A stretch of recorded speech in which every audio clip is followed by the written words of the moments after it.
आकाशवाणी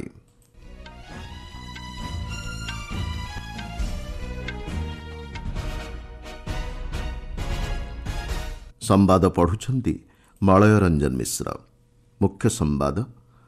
भारतर महान व्यक्तित्व माने मानव संस्कृतिर विकास रे अमूल्य अवदान प्रदान करिसेंती कहिले राष्ट्रपति। नुआदिल्लीर भारत मंडपम ठारे विज्ञान और प्रजुक्तिविद्या नवसृजन सम्मेलन को आज उद्घाटन करिवे प्रधानमंत्री। श्रीहरिकोटा सतीश धावन महाकाश केन्द्ररू सफलतार सह उत्क्षेपण हेला जोगाजोग उपग्रह CMS-03। डिजिटल जीवन प्रमाणपत्र अभियान 4.0 को आज नुआदिल्ली रे शुभारंभ करिवे विज्ञान और प्रजुक्तिविद्या मंत्री। एवं आईसीसी महिला दिनिकिया विश्वकप क्रिकेट 2025 टाइटल हासिल कला भारत। उत्तराखंड को 3 दिनिया गस्त अवसर में राष्ट्रपति द्रौपदी मुर्मू गतकाली प्रथम दिन में डेराडून और हरिद्वार में विभिन्न कार्यक्रम में जोग देइथिले। हरिद्वार स्थित पतंजलि विश्वविद्यालय समावर्तन समारोह को संबोधन कर राष्ट्रपति कहिसेंती भारतर महान व्यक्ति माने मानव संस्कृतिर विकास रे अमूल्य अवदान प्रदान करिसेंती। महर्षि पतंजलि जोग माध्यम मन को, व्याकरण माध्यम वाणी को एवं आयुर्वेद माध्यम शरीर अशुद्धता को दूर करिसेंती। इस विश्वविद्यालय द्वारा महर्षि पतंजलि की महती परंपरा को आज के समाज के लिए सुलभ कराया जा रहा है। योग एवं आयुर्वेद के प्रचार प्रसार में इस योगदान की मैं सराहना करती हूँ। मुझे बताया गया है कि इस विश्वविद्यालय द्वारा योग पद्धति, आयुर्वेद एवं प्राकृतिक चिकित्सा के क्षेत्र में शिक्षा एवं अनुसंधान को आगे बढ़ाया जा रहा है। राष्ट्रपति मुर्मू डेराडून राजपुर रोड रे नवनिर्मित फुट ओभरब्रिज एवं राष्ट्रपति निकेतन घोड़ा चढ़ा क्रीड़ाभूमि को उद्घाटन करिसेंती। 105 फुट लंब ओभरब्रिज राष्ट्रपति निकेतन एवं निर्माणाधीन राष्ट्रपति उद्यान मध्य जोगाजोग स्थापन करिछि। पारंपरिक स्थापत्य रे एही सेतु निर्माण करा जाइछि। राष्ट्रपति निकेतन रे आयोजित आंतर्जातिक साहित्य संस्कृति एवं कला महोत्सव रे अंशग्रहणकारी सह राष्ट्रपति भाव विनिमय करिसेंती। उत्तराखंड राज्यर रौप्य जयंती पालन अवसर में डेराडून विधानसभा स्वतंत्र अधिवेशन को राष्ट्रपति आज संबोधन करेंगे।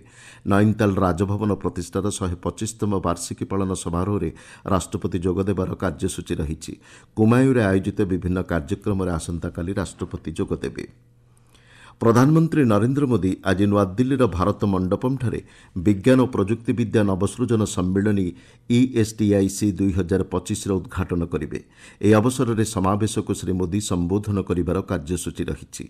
देश में गवेषणा एवं विकास इकोसिस्टम को प्रोत्साहन प्रदान करने लक्ष्य नहीं प्रधानमंत्री 1 लाख कोटी टंकार गवेषणा विकास और नवसृजन RDI योजना पांठिर शुभारंभ करेंगे। देश में घरोई क्षेत्र परिचालित गवेषणा एवं विकास इकोसिस्टम को यह सहयोग प्रदान करिबो।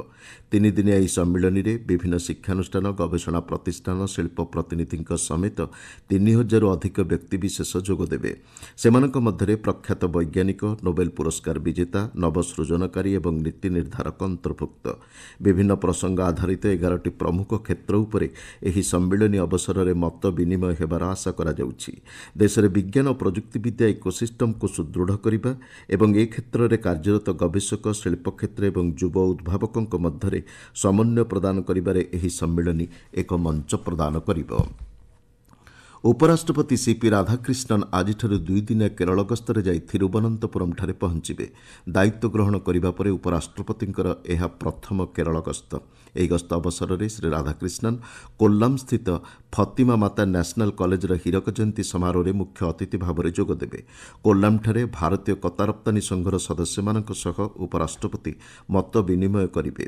ଥିରୁବନନ୍ତପୁରମ ସ୍ଥିତ Shri Chitra Tirunal institute for medical science and technology प्रतिष्ठान को आसंताकाली उपराष्ट्रपति परिदर्शन करने नहीं कार्यसूची स्थिर होईछि। राजस्थान फेलोडी जिला अंतर्गत माथोड़ा पुलिस स्टेशन अंचल में गतकाली एक सड़क दुर्घटन 15 जनकर मृत्यु होईछि। तीर्थयात्री को नहीं जाउथुबा एक बस रास्ता कड़े ठिया होइथिबा एक मालबोझी ट्रक को धक्का देवा फल एही दुर्घटना घटिछि। आहत यात्री को स्थानीय चिकित्सालय भर्ती करा जाइथिबा बेले गुरुतर आहत को जोधपुर हस्पिटाल को स्थानांतर करा जाइछि। मुख्यमंत्री भजनलाल शर्मा एही घटना गभीर दुख प्रकाश करने सह आहत उपयुक्त चिकित्सा सुनिश्चित करने को अधिकारी को निर्देश देइछन्ति। आपण माने संवाद शुणुछन्ति आकाशवाणी। ଆନ୍ଧ୍ରପ୍ରଦେଶର ଶ୍ରୀହରିକୋଟାସ୍ଥିତ ସତୀଶ ଧାୱନ ମହାକାଶ କେନ୍ଦ୍ରରୁ ଦେଶର ସବୁଠାରୁ ଭାରି ଯୋଗାଯୋଗ ଉପଗ୍ରହ CMS-03 GSAT-7R ସଫଳତାର ସହ ଉତ୍କ୍ଷେପଣ କରାଯାଇଛି। ଭାରତୀୟ ମହାକାଶ ଗବେଷଣା ସଂଗଠନ ଇସ୍ରୋ ପକ୍ଷରୁ ଗତ ସନ୍ଧ୍ୟାରେ ଏହା ଉତ୍କ୍ଷେପିତ ହୋଇଛି। ନୌସେନା ପାଇଁ ସବୁଠାରୁ ଉନ୍ନତ ଯୋଗାଯୋଗ ଏହି ଉପଗ୍ରହକୁ LVM-3M5 ରକେଟ୍ ଯୋଗେ ଉତ୍କ୍ଷେପଣ କରାଯାଇଥିଲା। ସଫଳତାର ସହ ନିର୍ଦ୍ଧାରିତ କକ୍ଷପଥରେ ଏହା ଅବସ୍ଥାପିତ ହୋଇଥିବା ଜଣାପଡ଼ିଛି। ଉପଗ୍ରହକୁ ଜିଓ ସିଙ୍କ୍ରୋନାନ୍ସ ଟ୍ରାନ୍ସଫର ଅର୍ବିଟ୍ରେ ପୃଥକୀକରଣ କରାଯାଇଛି। ପ୍ରାୟ 4400 କିଲୋଗ୍ରାମ ଓଜନ ବିଶିଷ୍ଟ ଏହି ଉପଗ୍ରହ ଭାରତ ଏବଂ ନିକଟବର୍ତ୍ତୀ ସମୁଦ୍ର ଅଞ୍ଚଳରେ ବହୁମୁଖୀ ଯୋଗାଯୋଗ ସେବା ପ୍ରଦାନ କରିବ। ନାଗରିକ ଏବଂ ରଣନୈତିକ ବ୍ୟବହାର ପାଇଁ ଏହି ଉପଗ୍ରହ ସୁରକ୍ଷିତ ତଥ୍ୟ, ଦୃଶ୍ୟ ଓ ଶ୍ରାବ୍ୟ ଯୋଗାଯୋଗକୁ ବୃଦ୍ଧି କରିବ। ପ୍ରଧାନମନ୍ତ୍ରୀ ନରେନ୍ଦ୍ର ମୋଦି ଏହି ସଫଳତା ପାଇଁ ଭାରତୀୟ ମହାକାଶ ଗବେଷଣା ସଂଗଠନକୁ ଅଭିନନ୍ଦନ ଜଣାଇଛନ୍ତି। ଭାରତର ମହାକାଶ କ୍ଷେତ୍ର ଉତ୍କୃଷ୍ଟତା ଏବଂ ନବସୃଜନକୁ ପ୍ରମାଣିତ କରିଛି ବୋଲି ପ୍ରଧାନମନ୍ତ୍ରୀ ସାମାଜିକ ଗଣମାଧ୍ୟମ ପୋଷ୍ଟରେ କହିଛନ୍ତି। ବିଜ୍ଞାନ ଓ ପ୍ରଯୁକ୍ତି ବିଦ୍ୟା ମନ୍ତ୍ରୀ ଡକ୍ଟର ଜିତେନ୍ଦ୍ର ସିଂ ଏହି ସଫଳତା ପାଇଁ ଇସ୍ରୋକୁ ପ୍ରଶଂସା କରିଛନ୍ତି। ଆକାଶବାଣୀର ଦ୍ୱିଭାଷିକ ଫୋନ୍ ଇନ୍ କାର୍ଯ୍ୟକ୍ରମ ପବ୍ଲିକ୍ ସ୍ପିକ୍ରେ ଆଜି ରାତି 9:30ରେ ଗତ ପହିଲାରୁ ଲାଗୁ ହୋଇଥିବା ବ୍ୟାଙ୍କିଂ ସଂଶୋଧନ ଆଇନ 2025 ଉପରେ ଆଲୋଚନାର ପ୍ରଚାର କରାଯିବ। Indian institute of banking and ଫାଇନାନ୍ସର ଆଞ୍ଚଳିକ ମୁଖ୍ୟ ତଥା ପୂର୍ବତନ ବରିଷ୍ଠ ବ୍ୟାଙ୍କିଂ ବୃତ୍ତିଗତ ପ୍ରଫେସର ଡକ୍ଟର ନରିନ୍ଦର କୁମାର ଭାସିନ୍ ଆଲୋଚନାରେ ଅଂଶଗ୍ରହଣ କରିବେ।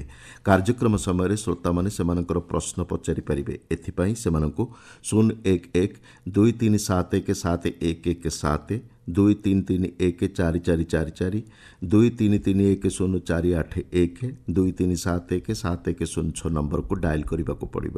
ଏହା ବ୍ୟତୀତ ଶ୍ରୋତାମାନେ 9289094044 ନମ୍ବରକୁ ହ୍ୱାଟ୍ସଆପ୍ ଏବଂ ସାମାଜିକ ଗଣମାଧ୍ୟମ ଏକ୍ସରେ #AskAIR ମାଧ୍ୟମରେ ପ୍ରଶ୍ନ ପଚାରିପାରିବେ।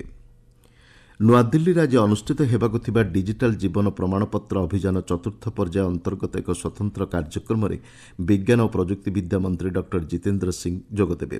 କାର୍ମିକ ଜନ ଅଭିଯୋଗ ଏବଂ ପେନ୍ସନ ମନ୍ତ୍ରଣାଳୟ ଦେଇଥିବା ସୂଚନା ଅନୁଯାୟୀ 2000 ଅଧିକ ସହରରେ ଆଉଟ୍ରିଚ୍ ପଦ୍ଧତି ମାଧ୍ୟମରେ 2 କୋଟିରୁ ଅଧିକ ପେନ୍ସନଭୋଗୀଙ୍କ ପାଖରେ ପହଞ୍ଚିବା ଏହି ଅଭିଯାନର ମୁଖ୍ୟ ଉଦ୍ଦେଶ୍ୟ।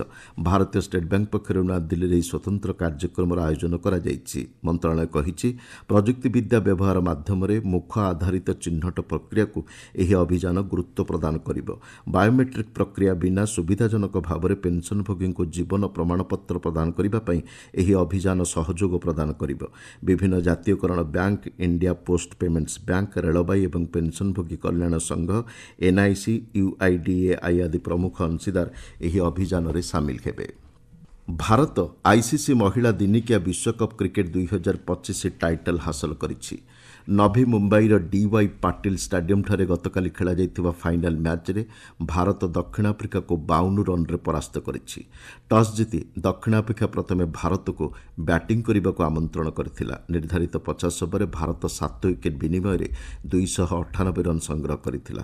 ଭାରତ ପକ୍ଷରୁ ଶେଫାଳି ବର୍ମା ଏବଂ ଦୀପ୍ତି ଶର୍ମା ଅର୍ଦ୍ଧଶତକ ହାସଲ କରିଥିଲେ। 299 ରନ୍ର ବିଜୟ ଲକ୍ଷ୍ୟକୁ ପିଛା କରି ଦକ୍ଷିଣ ଆଫ୍ରିକା ସମସ୍ତ ୱିକେଟ୍ ହରାଇ 246 ରନ୍ ସଂଗ୍ରହ କରିଥିଲା। ଦଳ ପକ୍ଷରୁ ଅଧିନାୟକ ଲୌରା ଓଲଭାର୍ଟଟ୍ ଶତକ ହାସଲ କରିଥିଲେ।